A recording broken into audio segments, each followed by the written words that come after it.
وہ لگا کے بٹھا دی تھی. یہ جو 16 ماہ کا ناٹک ہوتا رہا ہے، کرائسس تو 16 ماہ میں ہوا ہے.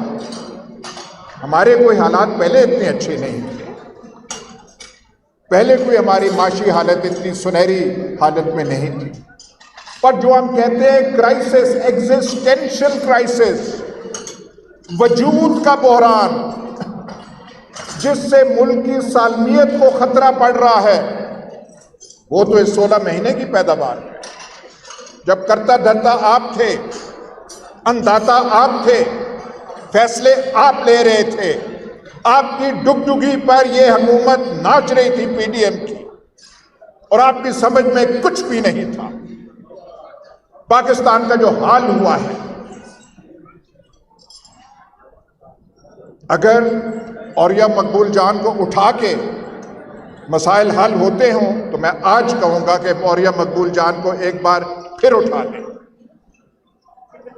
چودھری پرویز الہی اندر ہیں تو مسائل حل ہو جانے چاہیے نا،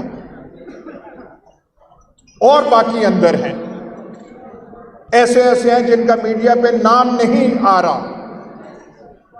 تو اس سے کیا آپ کی گرفت میں آ جائے گی چیز؟ آپ حالات کو کنٹرول کر لیں گے؟ حالات کو کنٹرول کرنا چھوڑ دیجیے. یہ جو پاکستان کی حالت بن گئی ہے، یہ جو ہماری حالت بھکاریوں سے زیادہ بدتر ہو گئی ہے، اس کا آپ کیا کریں گے؟ آپ کے پاس کوئی آنسرز ہیں؟ جو آپ کے پیشرو تھے پہلے،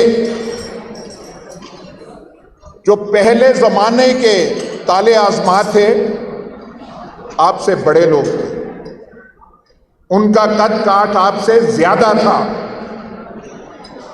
ایوب خان، یحییٰ خان، ضیاء الحق، سب کچھ.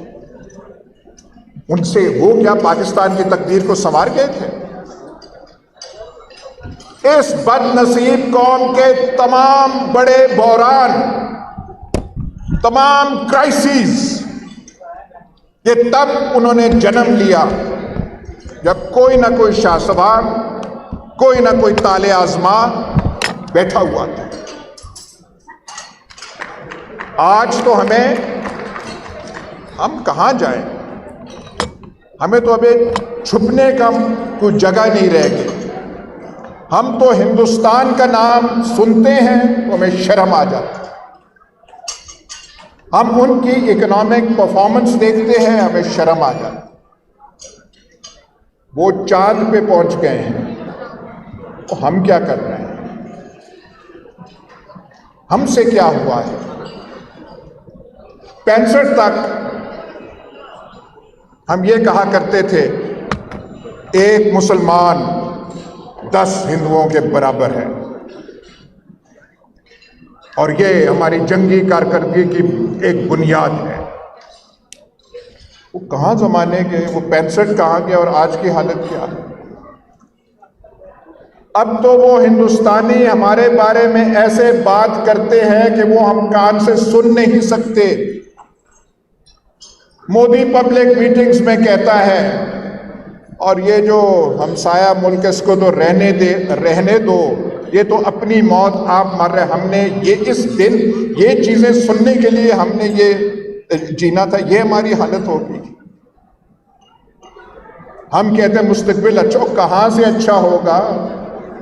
اپنے بچوں سے ہم بات کر لیں، ان کا کوئی ایمان رہ گیا ہے اس ملک کے مستقبل کے بارے میں؟ اور ڈنڈے سے چیزیں چلائی جا رہی ہیں. ڈنڈے سے چیزیں ایک یا تو ہو کہ ایک ڈنڈا چل رہا ہو اس ملک میں. اس وقت پاکستان میں 3 ڈنڈے چل رہے ہیں. ایک ہمارا اپنا جو ہمارا حشر ہو رہا ہے، ایک ٹی ٹی پی کا، ایک بلوچستان میں جو شورش ہے BLA وغیرہ کی. اگر لاجک، اگر منطق ڈنڈے کی رہنی ہے تو پھر ٹی ٹی پی بھی ٹھیک کر رہا ہے، پھر BLA بھی ٹھیک کر رہا ہے. اور اگر اس منطق کو مان لیا جائے اس کو اگر تسلیم کر لیا جائے تو مستقبل کی طرف دیکھ کے آدمی کا دل کانپ جاتا ہے کہ ہم اپنے ساتھ کر کیا رہے ہیں۔ بہت سارے ملکوں کا حشر تاریخ کے افسانوں میں نہیں، ہماری زندگیوں میں، دور حاضر میں، کنٹمپرری ٹائمز میں ہوا ہے۔ نہ میں روس کا نام لینا چاہتا ہوں، نہ یوگوسلاویہ کا نام لینا چاہتا ہوں۔ ہم کس طرف جا رہے ہیں؟ ہم نے ایک محاذ ٹی ٹی پی کا ہے، 40-50 سال ہم نے افغانستان کا بوجھ اپنے کندھوں پہ اٹھائے رکھا۔ وہ پالیسی افغانستان کی کس نے بنائی تھی؟ ہم نے بنائی تھی۔ ہم سے کس نے مشاورت کی تھی؟ کچھ صلاح مشورہ کیا تھا؟ یہ پالیسیز آپ کی۔ آج آپ کہہ رہے ہیں کہ Afghanistan 3 minutes. Just I'll finish in 3 minutes. Afghanistan جو ہے کہ افغانستان ہمارے ساتھ یہ کر رہا ہے، تو یہ ساری چیزیں جو ہیں سوچنے کی ہیں۔ ہم کہتے ہیں، سارے کہتے ہیں، یہاں پہ ہر ایک نے کہا الیکشن ہونے چاہیے، الیکشن ہونے چاہیے۔ پاکستان کی تاریخ میں کسی تالے آزما نے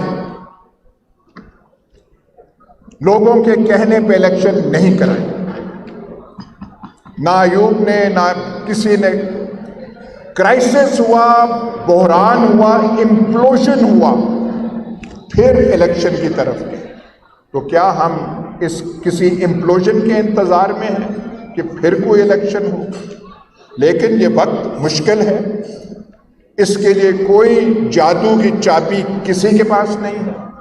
میرا خیال ہے یہ آزمائش کا وقت پاکستانی قوم پہ آیا ہوا ہے، اور یہ ہم پہ منحصر ہے کہ ہم کتنی خندہ پیشانی سے اس وقت کو انڈیور کرتے ہیں، اور یہ امید اپنے دلوں میں تازہ رکھتے ہیں کہ حالات جتنے بھی خراب ہوں، جتنا بھی ہمارے ساتھ ایکسپیریمنٹ کیے جائیں، بہتری کا دن کوئی نہ کوئی آئے گا۔ کچھ تو امید کے لیے ہمیں ہونی چاہیے جس کے سہارے ہم جیتے رہیں۔